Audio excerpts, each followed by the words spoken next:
جبل من الطحين مش 250 للي استغرب.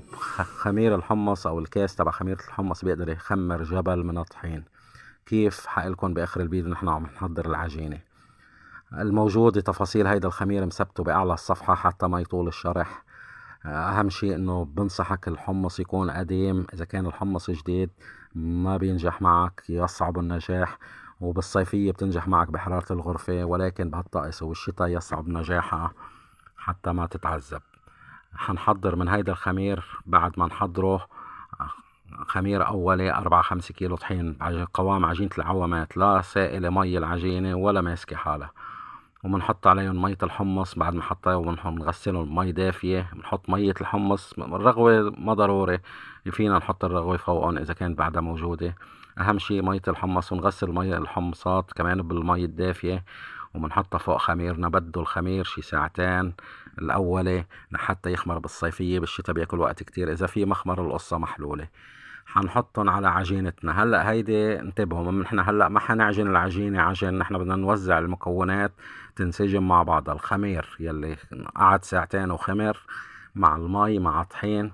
قسم المكونات على قد حاجتك إذا بدك تشتغلهم بالبيت.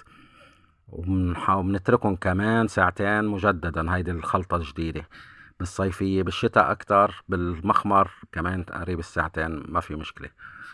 قبل ما نضيف عليهم باقي المكونات يلي هن السكر 4 كيلو ونص، و4 كيلو سمنة دائبة الأفضل، أو زيت.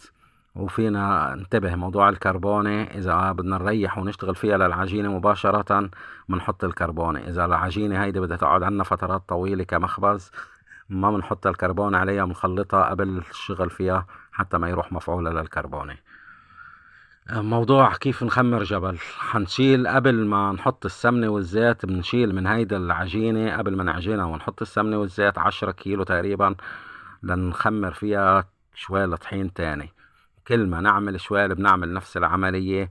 طالما نحن عم نعمل هيك، طالما هيدا الخمير عم ينتقل من عجينة لعجينة ويتكاثر ويكبر. هيدا مشروع قديم كنت الله يوجه له الخير صار بأفريقيا، يلي علمني عليها، رغم انه صراحة ما اشتغلنا فيها.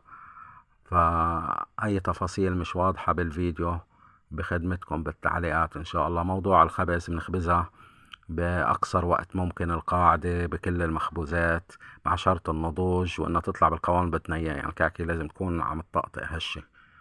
أي تفاصيل تاني بخدمتكم.